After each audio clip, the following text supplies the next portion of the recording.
महासागर न्यूज मराठी मनांचे मानबिंदू हिंदू जननायक सन्माननीय राजसाहेब ठाकरे यांचा महाराष्ट्र नवनिर्माण सेनेचा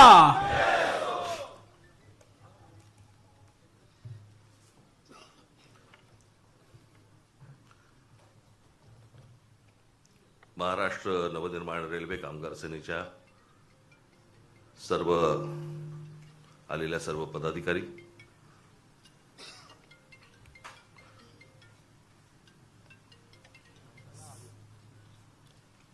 खरं तर तुमचं आमचं नातं हे वेगळ्या प्रकारचं नातं आहे.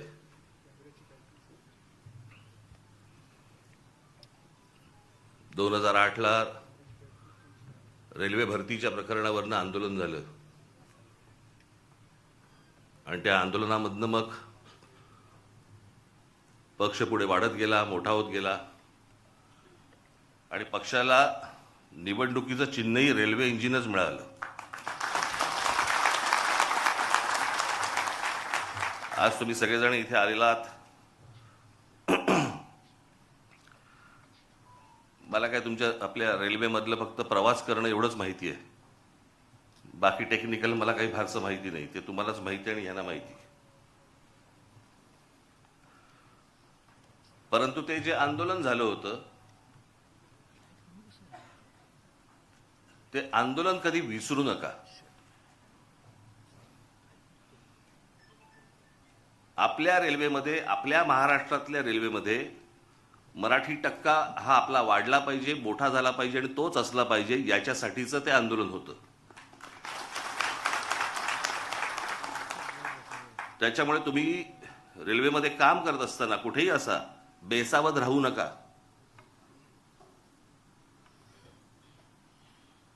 त्या सगळ्या आंदोलनामध्ये आपल्या अनेक महाराष्ट्र सैनिकांना, माझ्यावरती जवळपास 110 केसेस पडल्या. मलाही अटक झाली. आपल्या अनेक महाराष्ट्र सैनिकांना अटक झाली, जेलमध्ये होते. हा जरा लाईट कमी कर रे आणि इकडचा वाढव जरा, ऑडिटोरियम मधला. नाटक आहे का? हा वाढव जरा, इथला वाढव जरा. हा, आणि हा कमी कर माझ्या डोळ्यासमोरचा. हा, त्याच्यामुळे तुम्ही कुठे बेसावध राहू नका. त्यावेळेला आठवते तुम्हाला, साधा प्रश्न होता तो की महाराष्ट्रामध्ये जर समजा रेल्वे भरती आहे तर त्या रेल्वे भरतीच्या जाहिराती या उत्तर प्रदेश, बिहारच्या वर्तमानपत्रात काय येतात, माझ्या महाराष्ट्राच्या वर्तमानपत्रांमध्ये काय येत नाहीत. आणि तिथून हे सगळं सुरू झालं. आणि मग तुम्हाला आठवत असेल ते हजारो लोक त्यावेळेला तिकडे रेल्वे परीक्षा, त्याच वेळेला कळलं हे आलेत कशासाठी, ही कोण माणसं आहेत, कशासाठी आली आहेत. सगळे रेल्वेचे प्लॅटफॉर्म सगळे भरलेत, झोपलेत सगळेजण, कशासाठी बसलेत, कोण आहेत हे. आणि मग आपले काही महाराष्ट्र सैनिक त्यांना विचारपूस करायला गेले. विचारपूस करायला गेल्यावरती त्यातल्या काही जणांनी आपल्या लोकांना आई बहिणीवरनं शिव्या दिल्या. त्या शिव्यांमधनं हे सगळं सुरू झालं.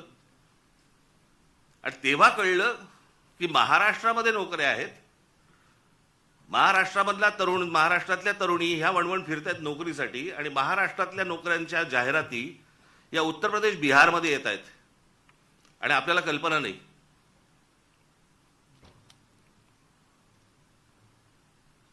कारण त्यावेळेला सगळे रेल्वे मंत्री वगैरे सगळे जण ते तिकडचेच होते, लालू प्रसाद यादव वगैरे.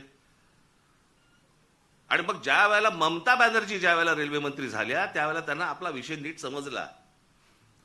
आणि मग त्यावेळेला आपल्या पत्रावरती त्याच्यानंतर निर्णय झाला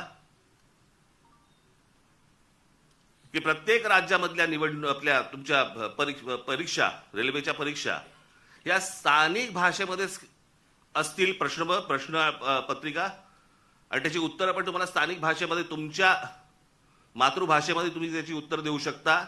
असे तेव्हा सगळं सुरू झालं. त्याच्यानंतर वटणीवरती आले आणि मग आपल्या हजारो मराठी पोरांना रेल्वेमध्ये नोकऱ्या लागल्या.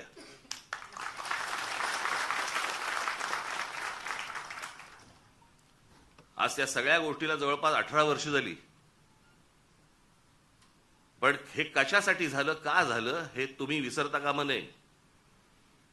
अनेक आपली आंदोलनं झाली. आज महाराष्ट्रामध्ये तुम्हाला मोबाईल फोन उचलल्यावरती पहिल्यांदा जे मराठीमध्ये ऐकू येतं ना, ते महाराष्ट्र नवनिर्माण सेनेच्या आंदोलनानंतर सुरू झालं. तोपर्यंत मोबाईलवरती फक्त हिंदी आणि इंग्रजी होतं.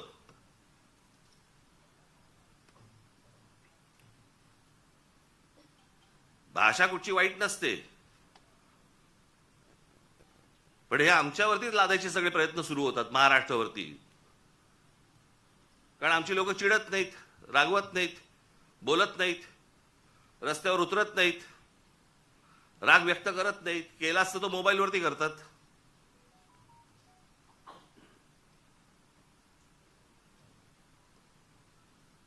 त्याच्यामुळे तुम्ही तुमच्या आपल्या रेल्वे स्टेशन्स असतील, रेल्वे भरती असेल, याच्यावरती तुम्ही लक्ष ठेवलं पाहिजे की प्लॅटफॉर्मवरचे स्टॉल्स कोणाला दिले जात आहेत, कोण भरती होत आहेत, कोण माणसं आहेत. बेसावध राहू नका. सतत जे सांगतो ना, पायाखालची जमीन एकदा सरकली गेली ना की परत नाही मिळत.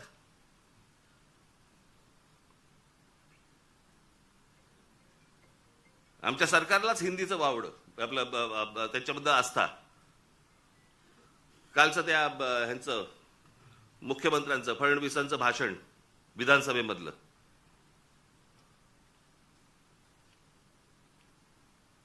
ते काय ते कुठला मिसिंग लिंक वरती म्हणे ते काय कोसळला, खांब कोसळला आणि पाणी सगळीकडनं येतंय, त्याचं म्हणे राजकारण करू नका. अरे वा, त्याच्यावर बोललं की राजकारण. मग इतकी वर्ष आपण काय करत होतात? दुसऱ्यांच्या सरकार जेव्हा होती दुसऱ्यांची, त्यावेळेला तुम्ही काय करत होतात? त्यावेळेला जी आंदोलनं झाली ते राजकारण नव्हतं. स्वतःच्या अंगाशी आल्यावरती ते राजकारण, विरोधकांचं राजकारण, असं कसं होईल? आणि काय म्हणतायत म्हणे, एक वेळ मला बोला पण महाराष्ट्राचा अपमान मी सहन करणार नाही. वा रे वा. लोक त्या मिसिंग लिंक बद्दलच बोलतायत, महाराष्ट्राचा कुठे अपमान करतायत? पण ते काय सगळं घेऊन जायचं, म्हणजे ते वरपासून खालपर्यंत आता काय सवय लागली आहे. केंद्र सरकारच्या कुठच्या गोष्टींबद्दल बोललं की तुम्ही देशविरोधी. आता केंद्र सरकारची कामं येते, त्याच्यात देशाचा काय संबंध? आता मिसिंग लिंक बद्दल बोललं तर ह्याच्यात महाराष्ट्राचा अपमान कुठे आला? लोकांनी प्रश्नही नाही विचारायचे काय झालंय ते. इतके दिवस जे मोबाईल फोनवरनं विरोधकांना जे करत होते ना, शिव्या घाल, वाटेल ते बोल, हे जे सगळे त्यांच्या ठेवलेल्या टीम्स आहेत ना, हे जे सगळं सुरू होतं ना, ते आता अंगलट आलंय. आता ह्यांच्या दामदुपटीने ह्यांच्या अंगावरती येत आहे आणि त्याच्यामुळे लागले आता त्रास व्हायला लागला त्याचा. आपणच सुरू केल्यात त्या गोष्टी. गेल्या 10-12 वर्षातच या सगळ्या गोष्टी मोठ्या प्रमाणावरती सुरू झाल्या. विरोधकांना वाटेल ते बोलणं, विरोधकांना शिव्या घालणं, वाईट साईट लिहिणं, सगळ्या गोष्टीच्या सुरू झाल्या. हे तुम्ही बसवलेल्या टीमकडनं सुरू झाल्या. आता तुमच्या अंगावरती येत आहे ते सगळं. आणि तुमच्या अंगावरती येत आहे म्हणून लगेच महाराष्ट्राचा अपमान. ह्याच्यात कसला आला महाराष्ट्राचा अपमान? राम मंदिराच्या चोरीबद्दल बोललो की म्हणे धर्माचा अपमान. अरे चोरी आहे ना ती, ह्याच्यात धर्म कुठे आला?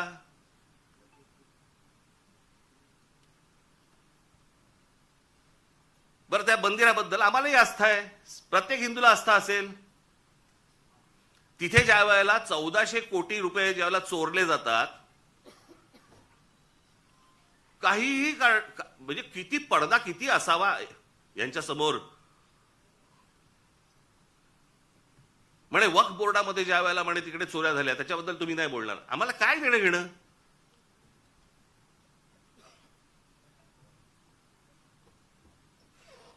राम मंदिरामध्ये लोकांनी जे दानपेटीमध्ये टाकलं, जे श्रद्धेने त्या मंदिरासाठी दिलं, त्याची जर समजा चोरी होत असेल त्याच्याबद्दल बोलणार नाही, बोलायचं नाही.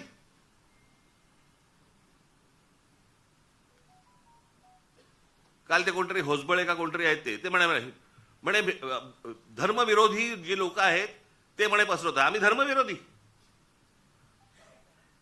हा देश काय धर्मविरोधी आहे? तुमच्याकडे राम मंदिरामध्ये लोकांनी श्रद्धेने दिलेल्या गोष्टींची चोरी होते आणि हे सांगणारं कोण होतं? हे बोलणारं कोण होतं? भारतीय जनता पक्षाचा खासदारच पहिलं बोलला की राम मंदिरात चोरी झाली म्हणून. आम्ही बोललो? हा देश बोलला? इतर राजकीय पक्षाचे कोणी लोक होते ट्रस्टी म्हणून? तिथे ट्रस्टी कोण आहेत? 15 ट्रस्टी आहेत तिकडे. 15 ट्रस्टी पैकी त्यातले जवळपास 12 हे केंद्र सरकार नेमतं आणि त्या 12 पैकी केंद्र सरकारने जी नेमलेली माणसं आहेत ती RSSशी संबंधित आहेत, विश्व हिंदू परिषदेशी संबंधित आहेत, भाजपशीच संबंधित आहेत, बाकी कोणीच नाहीये. केंद्र सरकार आणि राज्य सरकार नेमलेले IS अधिकारी आहेत. तिथे जर 1400 कोटी, आत्ता 1400 कोटीचा आकडा आलाय. मुळात कितीची चोरी झाली माहिती नाही आपल्याला.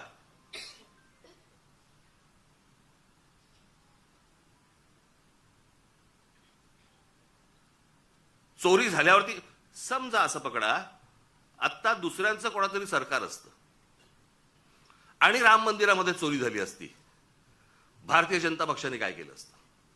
RSSने काय केलं असतं? विश्व हिंदू परिषदेने काय केलं असतं? मोर्चे काढले असते, सगळ्या गोष्टी केल्या असत्या. त्याच्यात नाही राजकारण. आता तुमची सत्ता आहे म्हणून विरोधकांनी केलं की त्याच्यामध्ये राजकारण आणू नका म्हणे.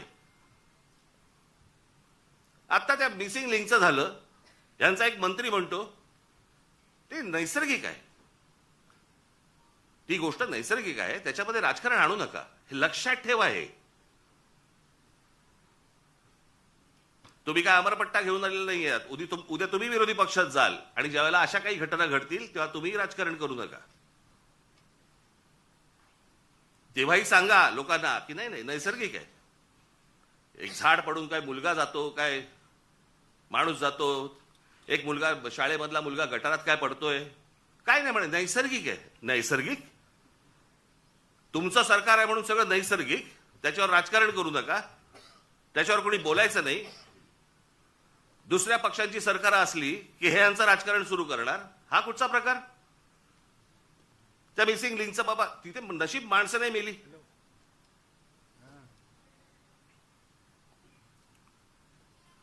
गंमत बघा, त्या मागे 2005 मुंबईमध्ये आला होता ना फ्लड, ते सगळं पाणी वगैरे तुंबलं होतं. 1000 मिलीमीटर पाऊस पडला होता. 1000 मिलीमीटर. काही 2-3 तासाच्या अंतरात त्याला मुंबईची ही हालत झाली होती. 1000 मिलीमीटर. आणि आता 300-350 मिलीमीटर पाऊस पडलाय. मुंबई तशीच तुंबलेलीच आहे.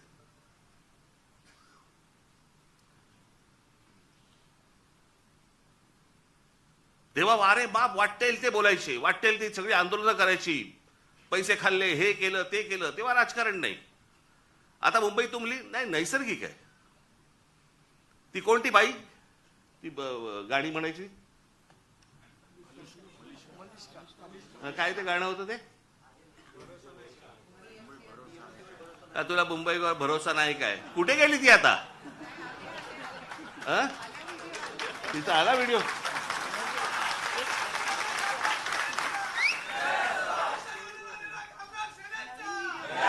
नवीन व्हिडिओ आहे का, जुनाच टाकलाय?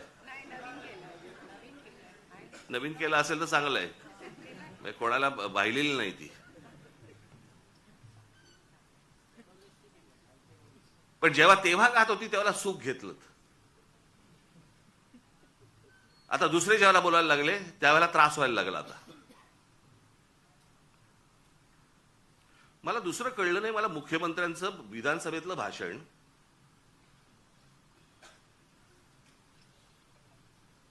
की या मिसिंग लिंक प्रकरण हे उत्तम दर्जाचं ते काय काय कन्स्ट्रक्शन आहे वगैरे वगैरे सगळं झालं आणि ह्याचं जर समजा कोणी राजकारण करत असेल आम्ही बघून घेऊ त्याला. मुख्यमंत्री आहेस ना तू,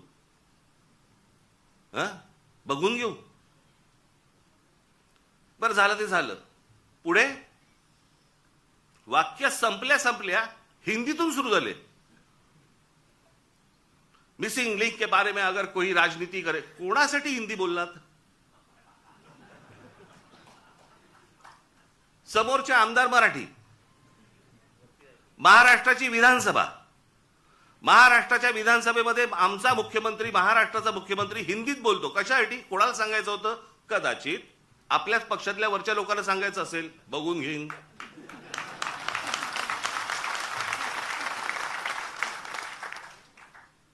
त्यांनाही माहिती आहेत हे सगळे व्हिडिओ येत आहेत कुठून, हे सगळं काय चालू आहे राजकारण. मी त्याशी बोललो नाही का, माझ्या पत्रकार परिषदेमध्ये बोललो ना.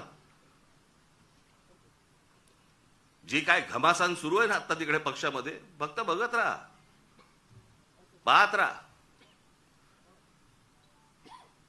मुंबई महाराष्ट्राचा, ठाण्याचा काय विचका झालाय, पुण्याचा, सगळ्यांचा शहरांचा विचका झालेला आहे, ज्याला हे विकास म्हणतायत. मी ह्या विषयावरती इतकी वर्ष बोलतोय मी की आपल्याकडे डेव्हलपमेंट प्लॅन येतो, परंतु टाउन प्लॅनिंग आपल्याकडे होत नाही आणि त्याचा ही शहरच सगळी बर्बाद होणार आहेत, झालेलीच आहेत, अजून होणार. बघावं तिकडे सगळीकडे इमारती सगळ्या उभ्या राहत आहेत. माझी तर विनंती आहे मुख्यमंत्र्यांना, सगळी कन्स्ट्रक्शन एकदा बंद करून टाका. नुसते रस्ते आणि फ्लायओव्हर आणि ब्रिजेस म्हणजे विकास नव्हे. हे जेव्हा लोक परदेशात जातात त्यावेळेला करतात काय मला कळलंच नाही मला अजूनपर्यंत. या परदेशातली सगळी शहरं बघा. मी 2014 साली याच्यावरती एक डॉक्युमेंटरी केली होती. मी 16 मिनिटाची डॉक्युमेंटरी आहे, आज युट्यूबवरती आहे, जाऊन बघा.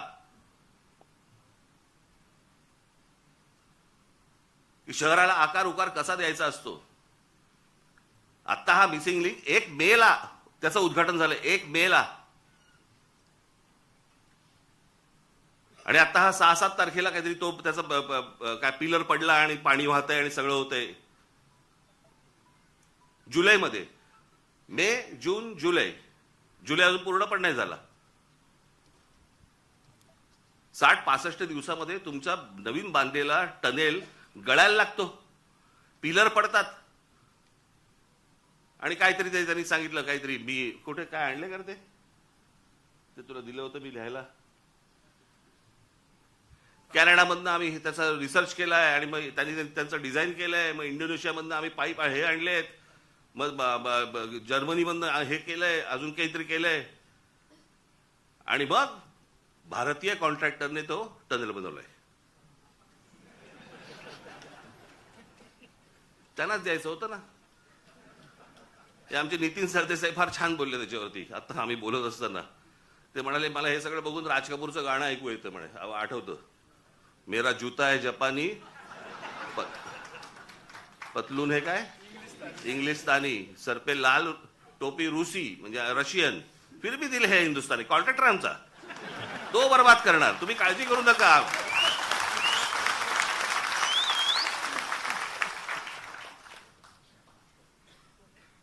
या मध्यंतरी कंत्राटदारांचे व्हिडिओ आले होते. कंत्राटदार सांगतायत आपल्या महाराष्ट्रामधली मराठी मुलं मुली जे नव्याने कंत्राटदार झाले त्यांना किती म्हणे, तर जे कंत्राट मिळतं त्यातलं जवळपास 56% पैसे द्यावे लागतात म्हणे, वाटावे लागतात, चारावे लागतात. 56%. भाई ज्याच्यासाठी काम काढलंय ते काम त्यांनी 44% करायचं.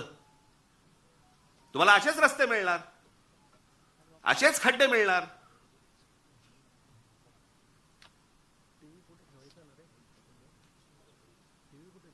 हे आपल्या कंत्राटदारांचं कामच नाही ते.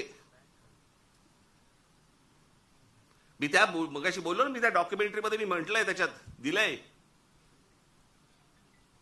छत्रपती शिवाजी टर्मिनस आपलं अगोदरचं VT स्टेशन 1800 सालात बांधलंय. 1800 सालात.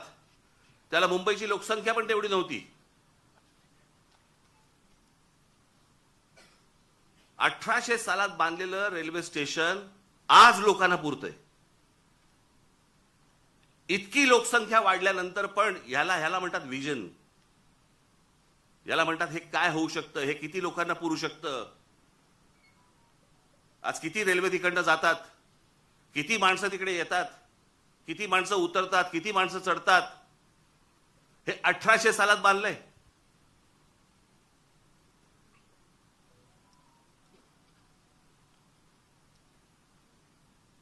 अमेरिकेमधली एम्पायर स्टेट बिल्डिंग, किती उदाहरणं द्यायची हो जगामधली तुम्हाला.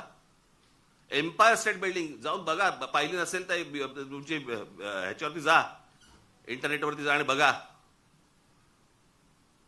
ती एम्पायर स्टेट बिल्डिंग ती पण तेव्हाच 1933 साली बांधली. किती वर्ष लागली असतील. ती साधारणपणे 110 मजली उंच आहे, 110 मजली. म्हणजे आता हा हॉल आहे ना, या हॉलच्या चौपट असेल, चौपट 5 पट असेल उंच, 5 पट 6 पट असेल जास्ती, एवढा त्याचा फ्लोअर आहे. 110 मजली उंच आहे ती. किती वर्ष लागली असतील त्याला ती इमारत बांधायला. त्या इमारतीमध्ये खाली ग्राउंड फ्लोअरला बेसमेंटमध्ये एक बॉम्बस्फोट झालाय. त्या इमारतीवरती एक छोटं विमान, परंतु एक विमान आदळलेलं आहे. आजही ती ताठ मानेने उभी आहे इमारत. एम्पायर स्टेट बिल्डिंग किती वर्षात बांधली.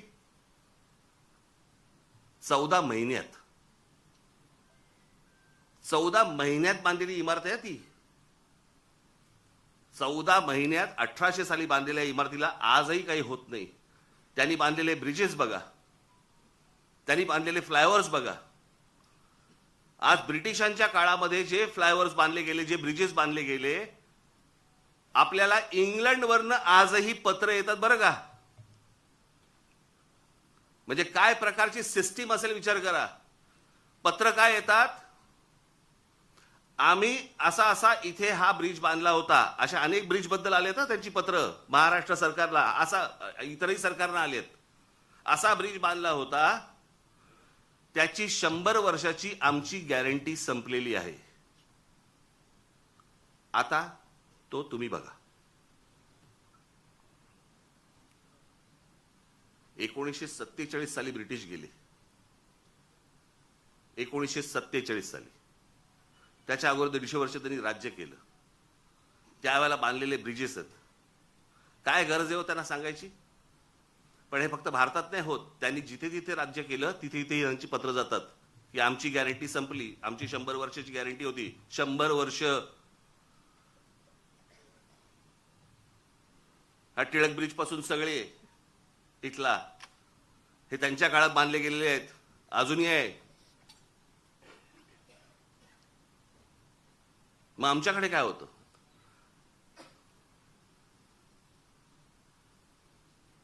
आमच्या रस्त्याला का खड्डे पडतात.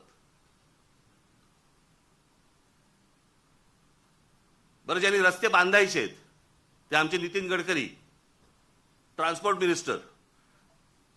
म्हणजे पेट्रोलमध्ये इथेनॉल घातलं पाहिजे आणि मग ती गाडी कशी चालेल. आणि अरे पेट्रोलियम मंत्री बोलेल ना त्याच्यावरती. पेट्रोलियम मंत्री ब्र काढत नाही त्याच्याबद्दल, इथेनॉल बद्दल आणि पेट्रोल बद्दल. ट्रान्सपोर्ट मिनिस्टर ते ह्याच्यावरती प्रवचन देत आहेत. काय बोलायचं. मग कोणाचं काम कोण करतंय, काय चाललंय देशामध्ये, काही थांगपत्ताच नाही. आणि सगळे निगरगट्ट झालेले आहेत. परवा दिवशीच मी एका पत्रकाराला बोललो, म्हटलं चायला, म्हटलं असं झालेलं आहे, म्हटलं सरकारला परसाकडे साफ होते, आपणच कुंथत बसलोय. आपल्यालाच त्या सगळ्या गोष्टींचं वाईट वाटतं. हे काय चाललंय. झाडाच्या झाडं काढली जात आहेत, जंगलाच्या जंगलं उद्ध्वस्त होत आहेत. लोकांना राग येत नाही. लोक राग व्यक्त करत नाहीत.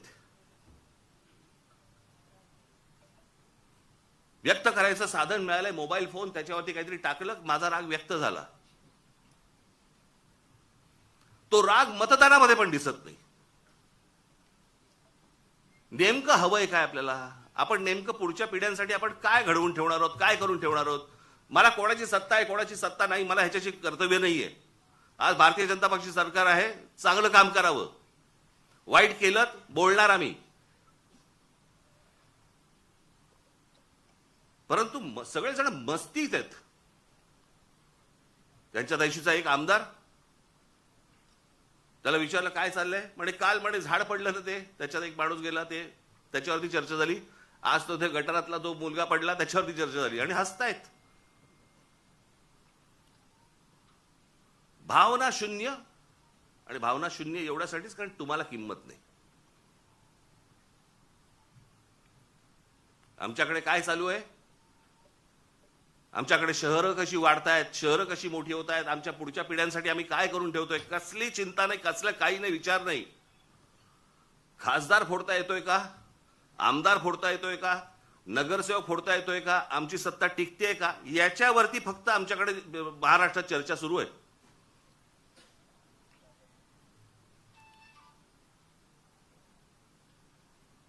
आता काय 3 वर्ष निवडणुका नाहीत, लोक म्हणणार मग आता काय आम्ही चिडून तरी काय, मतदान कुठे. अरे मतदानाची ज्याला वेळ येते ना, त्याला अगोदरच साचलेल्या गोष्टींचा विचार करायचा असतो. चांगलं काय आणि वाईट काय या गोष्टींवरती तुमचं मतदान झालं पाहिजे. उद्या राज ठाकरे जर समजा चुकत असेल, तुम्ही बोललं पाहिजे. इतर पक्ष जर चुकत असतील, बोललं पाहिजे. लोकशाही कशाला म्हणतात ना, ती लोकशाही जर जिवंत ठेवायची असेल ना, मी मागे पण एकदा उदाहरण दिलं होतं, आज मुद्दामून परत देतो उदाहरण तुम्हाला. ज्यावेळेला दुसरं महायुद्ध ज्यावेळेला संपलं ना, ते संपल्यानंतर सगळी वाहवा झाली. इंग्लंडची वाहवा झाली, विन्स्टन चर्चिलची वाहवा झाली. विन्स्टन चर्चिलचं ते एक फेमस त्याची ती मुद्रा होती हाताची, वी फॉर विक्टरी. त्याच्यामध्ये फक्त वी फॉर विक्टरी नव्हतं, वी फॉर विन्स्टन पण होतं, विन्स्टन चर्चिल.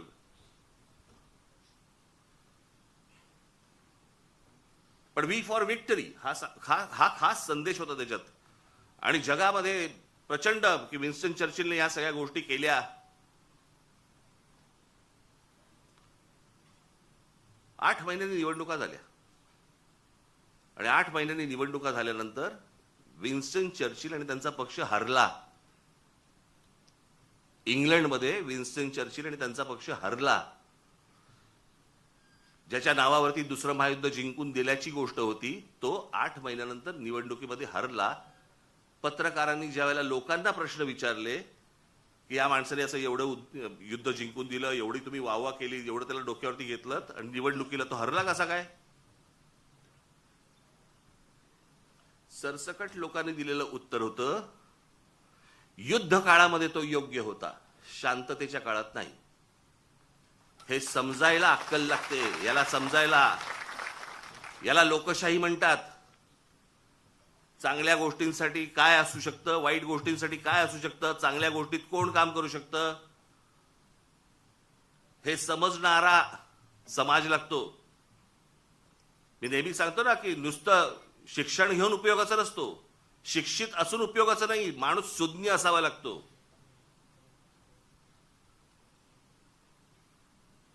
आमच्या बहिणाबाई चौधरी शिकलेल्या नव्हत्या, पण त्या ज्या बोलून गेल्या, आधी हाताला चटके तेव्हा मिळते भाकर, ह्या बोलून गेल्या ना, त्याला सुज्ञ लागतो माणूस, सुज्ञ.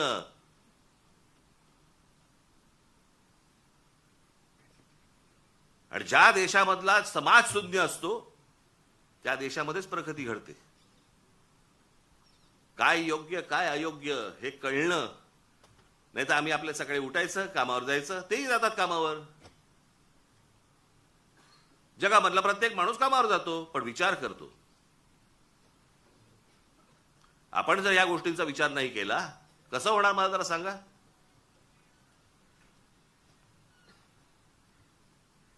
आज खरं तर मुख्यमंत्र्यांनी ही गोष्ट सांगायला पाहिजे होती की बाबा मी त्याच्यामध्ये लक्ष घालतो आणि ज्यांनी चुका केल्या असतील त्यांच्यावरती मी इन्क्वायरी लावतो.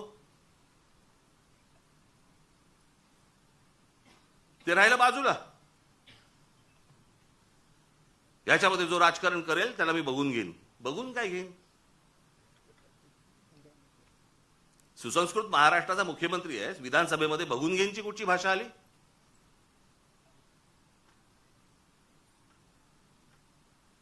पण हे सगळं सुरू होतं. खासदार सांगतो, एक खासदार सांगतो मी बॉम्ब टाकीन, माझ्या नावावरती 5 मर्डर आहेत. हे आपल्या राज्यात होऊ शकतं आणि त्यांना हात लागत नाही कोणाचा, कारण सत्तेत गेलेत. हे बोलायची हिंमत कशी होते? कारण अंकुशच नाही कोणाचा, कोणाचाही अंकुश नाही. कुठे कुठचं काम चाललंय, तिकडे आता कुंभमेळ्याची कामं सुरू आहेत, तिथे पण सगळं गोंधळ आहे.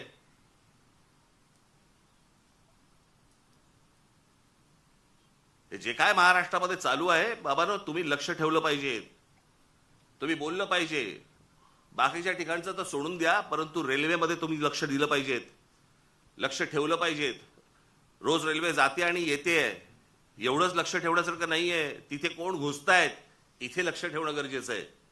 कोण येतंय, कोण स्टॉल्स टाकतंय, कुठच्या प्रकारची टेंडर्स निघतायत, कुठच्या प्रकारच्या नोकऱ्या निघतायत. स्टॉलची उद्या टेंडर्स निघाली तर ती आपल्या मराठी मुलांना मिळाली पाहिजेत, प्रत्येक स्टेशनला मिळाली पाहिजेत.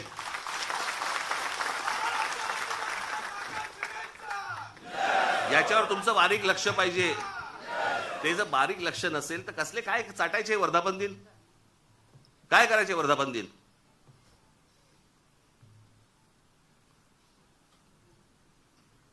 म्हणून मी आपल्याला आज या वर्धापन दिनाच्या दिवशी फक्त तुम्हाला एकच मला तुम्हाला सांगायचंय, जागे राहा, सतर्क राहा, बेसावध राहू नका.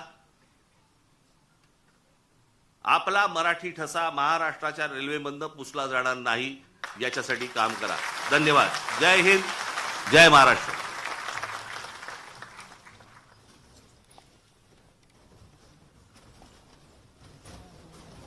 खाली बसा, खाली बसा, खाली बसा, खाली बसा, खाली बसा. इकडे लाईट चालू आहे. धन्यवाद सर. याच बरोबर आजच्या या कार्यक्रमाची सांगता राष्ट्रगीताने होईल.